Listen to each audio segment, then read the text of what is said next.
Hello everyone. आज आपके सामने विलियम वर्ड्सवर्थ की एक और पोइम जिसका नेम है the world is to much with अस। और बड़ी ही इम्पॉर्टेंट पोइम है और आपके टीजीटी पीजीटी एग्जामिनेशंस में और नेट एग्जामिनेशंस में इससे क्वेश्चंस आते हैं। तो आज हम लोग देखेंगे, पहले इसकी बैकग्राउंड के विषय में पढ़ेंगे, इसका जो डिटेल होगा, किस कब ये पोइम लिखी गई और कब ये पब्लिश हुई और ये किस टाइप का इसका फॉर्म है, क्या इसका मीटर है, क्या इसकी राइम स्कीम है। इसके बाद हम लोग इसकी डिटेल पोइम को लाइन टू लाइन समझेंगे। तो देखते हैं the poem the world is too much with अस। सबसे पहले the world is too much was composed by Wordsworth. सबसे पहले ही याद रखना है कि इस पोइम को कंपोज किसने किया या लिखा किसने है।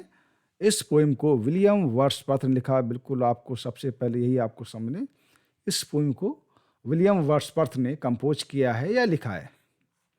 इन 1802 1802 में इस पोइम को उन्होंने लिखा है एंड पब्लिश्ड इन 1807 और 1807 में पब्लिश। ये सभी चीज़ें आपको जिसको मैं बता रहा हूँ, सभी पॉइंट्स के इंपॉर्टेंट हैं। In a book called poems in 2 volumes. ये यहाँ पर मैंने इसलिए दरअसल ये कलेक्शन ऑफ पोइम लिखा है और इसको कई बार मैं बताऊँ, इसका अलग भी एक लेक्चर मैंने इस पर बनाया था कि उसमें कौन कौन से पोइम इस कलेक्शन में या इस काव्य संग्रह में आई थी। कलेक्शन ऑफ पोइम्स है, poems in 2 volumes, collection of poems by William Wordsworth. इसी कलेक्शन में इसको इस तरीके एक बुक भी कह सकते हैं, बुक फॉर्म में आया ही था। तो ये इसी कलेक्शन में या इसी बुक में या इसी काव्य संग्रह में जिसका नेम था पोएम्स इन 2 वॉल्यूम्स, इसी में इस पोएम को 1807 में पब्लिश किया गया था और ये 1807 में ये वॉल्यूम आया था। In the world is too much with us, the poet described humankind's relationship with the natural world in terms of loss. दरअसल इस पोइम में the world is too much with us, the poet describe, जो William Wordsworth हैं वो क्या describe कर रहे हैं, ह्यूमन काइंड से यानी मानव जाति या मानव जाति के संबंध, रिलेशनशिप किससे, प्राकृतिक दुनिया से, नेचुरल वर्ल्ड से, प्रकृति की दुनिया से। In term of loss, loss माने यहाँ पर कोई चीज़ खो गई है, अभी बताएंगे क्या हो गया loss. In terms of the loss, loss क्या हो गया है, दरअसल प्रकृति के प्रति जो एक रिलेशनशिप होनी चाहिए, रिलेशन होना चाहिए मानव जात का, वो कहीं ना कहीं ख़त्म हो गया है, लॉस हो गया है या कहीं खो गया है। इसी पर ये पूरी पोएम बेस्ड है। Poet makes strong protest against the growing materialism of his age. इस पोएम के माध्यम से इस पोएम में दरअसल विलियम वर्ड्सवर्थ ने प्रोटेस्ट किया, विरोध किया है किसके against, growing materialism of his, उनकी एज में यानी रोमांटिक एज में जो मटेरियलिज्म बढ़ रहा था, यानी उनके टाइम पर, यानी जो भौतिकतावादी चीज़ें बढ़ रही थी, भौतिकतावाद बहुत जोर शोर से चल रहा था, उस बढ़ती हुई ग्रोइंग मटेरियलिज्म यानी मटेरियलिज्म जो भौतिकतावादी चीज़ें हो रही थी उसका इन्होंने विरोध किया है इस पोएम के अंदर, ग्रोइंग मटेरियलिज्म। ठीक है, याद रखिएगा। नेचर, इसका कुल मिलाकर के इस पोएम का जो एक कह सकते हैं जो इम्पोर्टेंट कंटेंट है नेचर पर है, मटेरियलिज्म और लॉस या नेचर यानी प्रकृति के माध्यम से विलियम वर्ड्सवर्थ बताना चाहते हैं कि प्रकृति के करीब व्यक्ति को रहना चाहिए, लेकिन नहीं, वो प्रकृति को छोड़कर, नेचर को छोड़कर को मटेरियलिज्म की तरफ चला गया है। एंड लॉस, और क्या हुआ, यही उसका बड़ा एक नुकसान हो गया, लॉस हो गया कि वो नेचर से कहीं बहुत दूर चला गया है।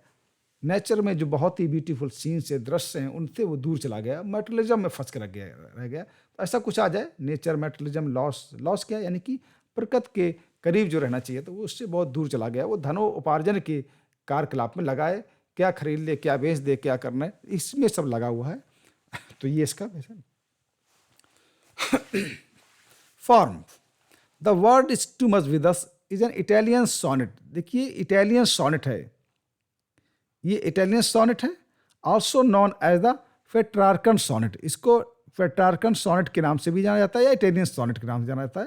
सोनेट तो है, इटालियन सोनेट इसलिए है क्योंकि इन्होंने इटली के जो पोएट हैं पेट्रार्क, उनकी स्टाइल को इन्होंने अडॉप्ट किया है या फॉलो किया है। जिस तरीके से इटालियन पोएट आगे लिखा भी है, फ्रांसिस्को पेट्रार्क और पेट्रार्क, ये हम दोनों नेम चक्कर क्या हुआ, देखिए इसको ज़्यादातर आप इस पेट्रार्क को आप ये नेम देखते हैं पेट्रार्क हैं, लेकिन इसका पूरा नाम फ्रांसिस्को, पेट्रार्क है, इस टाइप का भी लिखा मिल सकता है। ये जो स्पेलिंग है पेट्रार्की, ये भी अगर मिल जाए तो आप सही मानेंगे। और पेट्रार्क दोनों ही इन्हीं के नेम की स्पेलिंग है। ये इनका पूरा नाम फ्रांसिस्को, पेट्रार्क और पेट्रार्क। और ये इटली के पोइट थे। ये दोनों, मैंने इसलिए कि अचानक कहीं ये आ जाए तो आप कन्फ्यूज ना हो, ये इन्हीं के ही नेम है। दोनों टाइप से इनकी स्पेलिंग को लिखा जाता है, नेम को लिखा जाता है। ज़्यादातर आप इससे ज़्यादा परिचित आप लोग होंगे, पेट्रार्क। तो दरअसल ये the Italian Renaissance poet, Italy के रेनेसा टाइम के पोइट थे, हु पॉपुलराइज्ड द फॉर्म। इन्होंने सोनेट लिखने के तरीकों को बहुत पॉपुलर किया। अभी आगे बताएं कौन सा पॉपुलर किया। और जो इटली के पोइट पेट्रार्क ने सोनेट लिखने का जो तरीका अपनाया था, उसी को विलियम वर्ड्सवर्थ ने इस पोइम में फॉलो किया है। इसीलिए इसको इटालियन सोनेट या पेट्रार्क सोनेट कहा जाता है। इटालियन सोनेट इसलिए कहा चूंकि इटली के रहने वाले थे, और पेट्रार्क उनका नेम है। और जो इन्होंने लिखा था, तरीका क्या था, these sonnet sonnets include an octave. यानी कि पेट्रार्कन सोनेट, इटालियन सोनेट में क्या होता था, उसमें एक ऑक्टेव होता था। जैसा कि आपको बता दें, 14 लाइन होती हैं सोनेट में, उसमें उन 14 लाइन को 2 भागों में डिवाइड किया गया है, ऑक्टेव एंड सेस्टेट। ऑक्टेव यानी 8 लाइन को, ऊपर की जो 8 लाइन्स होती हैं उनको ऑक्टेव कहते हैं, और नीचे की जो 6 लाइन्स होती हैं उनको सेस्टेट कहते हैं। ठीक है। तो ये तरीका था पेट्रार्क का सोनेट लिखने का। और ऑक्टेव में भी क्या था, 2 क्वार्टेंस थी। क्योंकि इसमें 8 लाइन हुआ करती थी ऑक्टेव में, तो उसमें 4-4 लाइन के 2 क्वार्टेन होते थे, तो 2 क्वार्टेन थे। ठीक, क्वार्टेन मीन 4 लाइन, और 4 लाइन स्टैंजा, या कह सकते हैं 2 4 लाइन स्टैंजा, यानी 4-4 लाइन की 2 स्टैंजा है, कुछ भी कह सकते हैं। ये ऐसा आ भी सकता है कि ऑक्टेव का मतलब क्या है, ऑक्टेव मीन्स 8 लाइन्स। ये ऑक्टेव कहाँ इस्तेमाल किया गया है, ये इटालियन सोनेट में कहा गया है। इस तरीके से सोनेट का फॉर्म है 2 क्वार्टेंस और 4 लाइन। एंड सेस्टेट, सेस्टेट में क्या था, इसमें 2 टर्सेट होती थी, क्योंकि इसमें 6 लाइन होती थी, और 3 लाइन स्टैंजा, या 2-3 लाइन की, या 3 लाइन्स की स्टैंजा, यानी 3 लाइन की 2 स्टैंजा, या 2 टर्सेट। टर्सेट मीन्स होता है 3 लाइन्स वर्स, जा सकता है। 2 टर्सेट का मतलब, जैसा कि आप बता दें कि एक टर्सेट में 3 लाइन्स होती हैं, तो 2 टर्सेट मतलब निश्चित रूप से 6 लाइन्स हो गए, और 3 लाइन स्टैंजा। इस तरह के क्वेश्चन आ सकता है, किसमें है, बड़ा इंपॉर्टेंट क्वेश्चन से आते हैं। ऑक्टेव क्या है, टर्सेट क्या है, कहाँ इस्तेमाल, कई तरह घुमा फिरा पूछ सकते हैं। Metre, the poem is written in iambic pentameter. ये एम्बिक पेंटामीटर में, बहुत ये एम्बिक पेंटामीटर दरअसल सोनेट लिखी ही एम्बिक पेंटामीटर में जाती है। आप बिल्कुल उसको याद कर लें। जो सोनेट लिखने का तरीका है वो एम्बिक पेंटामीटर में ही सोनेट लिखी जाती है, और उसमें पेंटामीटर दरअसल में 5 फीट या 10 सिलेबस होते हैं। ठीक है, 5 स्ट्रेस्ड एंड 5 अनस्ट्रेस्ड सिलेबस। एम्बिक में अनस्ट्रेस्ड, इसका एम्बिक का मतलब होता है एम्बिक पेंटामीटर। ठीक, एम्बिक पेंटामीटर ये ही बड़ा ही फेमस पेंटामीटर में 5 फीट या 10 सिलेबस। ठीक है, और ये एम्बिक पेंटामीटर के विषय में आपको डिटेल बताएं। ज़्यादातर जो पोइम्स हैं, पोएट्री है, वो एम्बिक पेंटामीटर में ही लिखी गई है। ठीक है, इसको आप देख लेते हैं।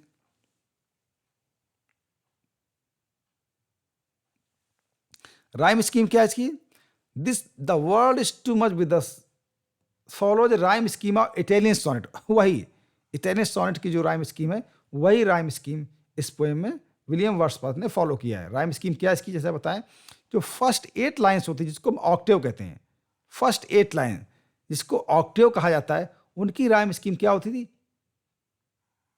ए B B A B B A, ये है राइम स्कीम होती है ऑक्टेव की, फर्स्ट 8 लाइन की। द फाइनल 6 लाइन और सेस्टेड, जो लास्ट की जो 6 लाइन्स होती हैं जिनको हम सेस्टेड बोलते हैं, उनकी राइम स्कीम, उसकी राइम स्कीम क्या इसमें है, सी डी सी या डी सी डी, मतलब C D C D C D, ये राइम स्कीम इसकी सेस्टेड की है। तो याद रखिएगा। और आपको फिर बता दें कि इनकी जो ऑक्टेव की राइम स्कीम बिल्कुल यही रहती थी, लेकिन सेस्टेड की जो rhyme scheme C D C D या और भी टाइप की, जिसको मैंने प्रीवियस से बताया था, हो सकती है यानी कि इसकी फिक्स थी। तो ये इसका है राइम स्कीम और मीटर्स का था। तो इसमें कोई भी क्वेश्चन पूछ सकते हैं, इसमें सभी कुछ इंपॉर्टेंट है, कोई हम छोड़ नहीं सकते इसको अच्छे से आप पढ़ लें। इसके बाद हम लोग आते हैं इसकी पोएम को पढ़ते हैं। जो राइम स्कीम मैंने लिख दिया इसका है। जैसे राइम का मतलब सेम है, सून। अब सून को मैंने ए दे दिया, राइम इसकी है ए। अब शून की तरह देखते हैं और किसकी राइम है, शून की तरीके से देखना जहां पर ए हो। शून तरीके बून एक जैसा है, मून सेम राइम इसकी, शून बून मून, ठीक है। तो इसके बाद ट्यून, शून बून मून ट्यून, ये ए हो गया, देखिए है ना, ये सेम है, ये और ये सेम राइम। यानी कि इस टाइप का अगर राइमिंग किसकी शून्य कितनी जहाँ तक भी होता तो उसको हम ए ही देते, कोई भी पोएम। लेकिन चूंकि इसका अपना एक स्टाइल है तो ये इतना ही रहेगा। अब जो पार्स, इसको बी दे दिया, पार्स आवर्स आवर्स फ्लावर्स, ये देखो सब राइम स्कीम इसकी बी तरीके, ये सब ये राइम स्कीम बिल्कुल एक जैसी हैं। ये आवर्स फ्लावर्स, ये राइम स्कीम सेम। अब इसके अलावा अब ये बी और इनमें से कोई है ना, ए बी तो है नहीं कि, तो बी को हमने सी दे दिया। आउटवर्न ये बिल्कुल डिफरेंट है, ये डी दे दिया। अब बी और ली सेम है तो सी, इसको भी सी दे दिया, ली को भी सी दे दिया। अब फॉरलॉर्न और आउटवर्न सेम है तो इसको डी दिया तो इसको भी डी दे दिया।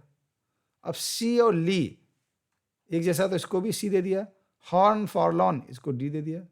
तो राइम स्कीम क्या होगी इसकी, A B B A B B A, C D C D. तो ये इसकी राइम स्कीम है जो कि एक इटालियन सोनेट में होती है। अब देख लेते हैं पोएम को, थोड़ा हम पढ़ लेते हैं। बड़ा ही इंपॉर्टेंट पोएम है, उससे आते भी लाइन भी इंपॉर्टेंट है।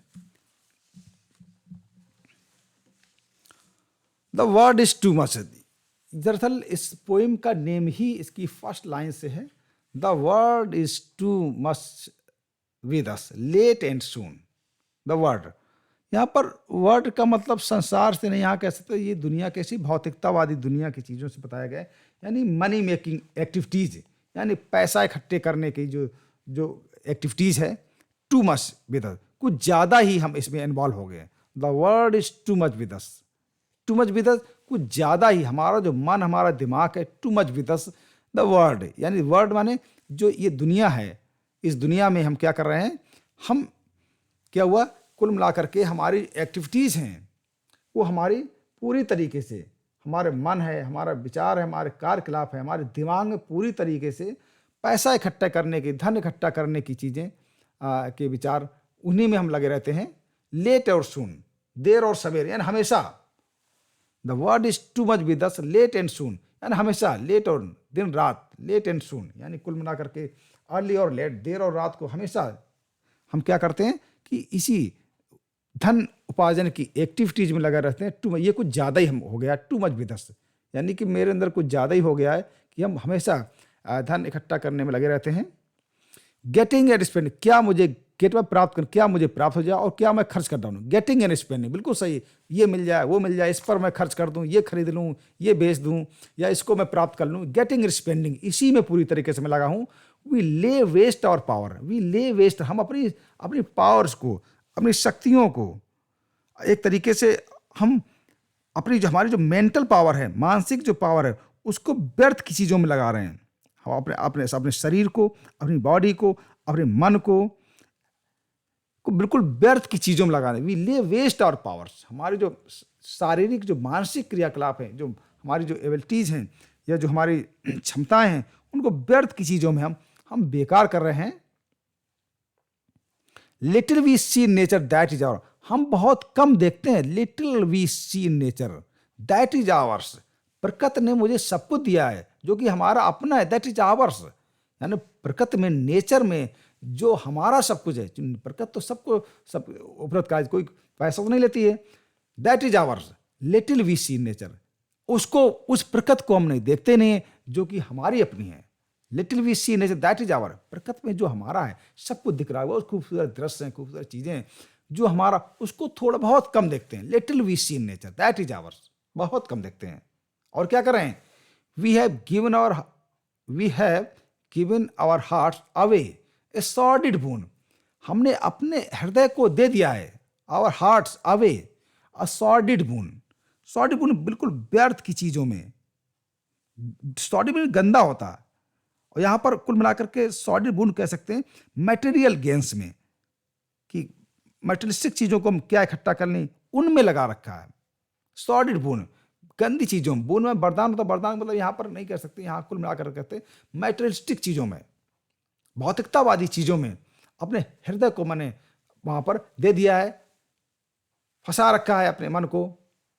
दिस सी, ये जो सागर है, दैट बेयर्स हर बोजम, जो खोले ओपन किए है अपने वक्ष स्थल को टू द मून, चंद्रमा के लिए। ये एक दृश्य बताया गया। दिस सी, सागर की, देखिए समुद्र की सीन को लिया, दिस सी जो सागर है वो अपने वक्ष स्थल को ओपन किए है, किससे मिलने के लिए?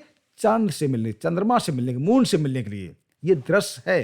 कुल मिलाकर के आप कहीं समुद्र किनारे जाइए, उस दृश्य को देखिए, तो पोइट कह रहे हैं ये कितना खूबसूरत दृश्य है, इसको देखिए, जहां पर सागर अपने वक्ष स्थल को चंद्रमा से मिलने के लिए, चांद से मिलने के लिए खोले हुए। इस दृश्य को देखो। द विंड्स, हवाएं, that will be howling at all hours, यानी हॉलोइंग मीन्स साए साए की आवाज करती हुई, यानी कि जो हवाएं, the winds that will howling at all hours, ये हवाएं जो हमेशा साए साए की आवाज करते हुए चला करती हैं। And are up gathered now, अब वे रुक गए हैं। And are up gathered now, अब ये जो हवाएं चला करती थी हमेशा, वो बिल्कुल थम गई हैं नाउ। किसकी तरीके? लाइक स्लीपिंग फ्लावर, सोते हुए फूलों के तरीके से हवाएं भी रुक गई हैं। ये दृश्य देखिए, कितना खूबसूरत दृश्य है। जो हवाएं लगातार चला करती थी, एक आवाज किया करती थी, अब वो क्या है? सोते हुए फ्लावर्स तरीके से गैदर, इकट्ठा हो गए, शांत हो गए हैं। For this, for everything, for this माने ये दृश्य, मतलब सागर और चंद्रमा का दृश्य और ये हवाओं का दृश्य। For this and for everything, इस दृश्य के लिए, इस हवाओं का जो दृश्य बताया उन्होंने, और जो सागर और चंद्रमा का दृश्य बताया, फॉर दिस, इसके लिए, इस खूबसूरत दृश्य के लिए। फॉर एवरीथिंग, और बहुत कुछ है। We are out of tune, we are out of tune, out of tune, हम इनको नहीं पहचान पा रहे हैं। यानी जो प्रकृति के जो ब्यूटीफुल ऑब्जेक्ट हैं, इनसे मैं आउट ऑफ ट्यून हूं, इनसे हम इनको नहीं पहचान पा रहे हैं, इनसे हमारी ट्यूनिंग नहीं मिल रही है, इनसे मैं दूर हूं, आउट ऑफ ट्यून, इनको मैं जाने नहीं, इनको मैं पहचान ही नहीं पा रहा हूं, और इनसे मैं अपना रिलेशनशिप नहीं जोड़ पा रहा हूं।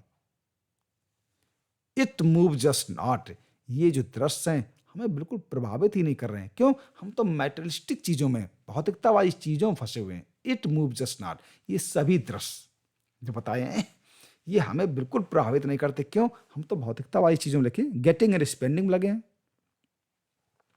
ग्रेट गॉड, ईश्वर को संबोधित करते कह रहा है, आई would rather be a pagan. अब कह वो बड़ा एक तरीके दुखी है, इससे अच्छा होता कि मैं पैगन होता। कहता, ये बड़ा इंपॉर्टेंट वर्ड है पैगन। कहता, I would rather be a pagan suckled in a great creed outworn, अच्छा होता कि मैं क्रीड आउटवर्न, यानी कि जो पैगनिज्म है, एक रिलीजन है, ये ऐसा रिलीजन है दरअसल, मतलब पैगन का मतलब समझते हैं कि ऐसा व्यक्ति जो एक तरीके से प्राचीन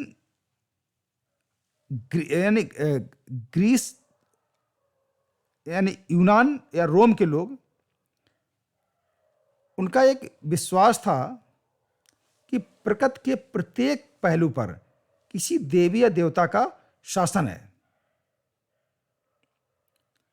यानी हर जगह प्रकृति के हर एक कण में उनको एक देवता नजर आता था। ये पैगन लोग बिलीव ऐसा करते थे। लेकिन अब क्या, क्रीड आउटवर्न, लेकिन ये जो धर्म है, क्रीड धर्म है, अब पुराना हो गया, अब प्रचलित हो चुका है। लेकिन वो बनना ही चाहता है। वो इसलिए बनना चाहता है कि अगर मैं पैगन होता तो निश्चित रूप से हर जगह मुझे कहीं प्रकृति में देवी देवता नजर आते, उस दृश्य को मैं देखता आसानी से। आई would rather B A pagan शकल इन क्रीड आउटवर्न, यानी कि मैं उस धर्म को स्वीकार करता है, उस पैगनिज्म स्वीकार, जो हालांकि अब आउटवर्न हो गया, प्रचलित नहीं, अब प्रचलित हो गया है। अगर ऐसा होता तो क्या, so might I standing on this pleasant, so might I, ताकि मैं स्टैंडिंग, मैं खड़ा होता ऑन दिस प्लीजेंट सी, इस शानदार, इस सुहावने प्लीजेंट, खूबसूरत चारागाह में, लिविंग चारागाह, इस खूबसूरत चारागाह में मैं खड़ा होता और वहां से मैं प्रकृति की खूबसूरती को मैं यहाँ देखता।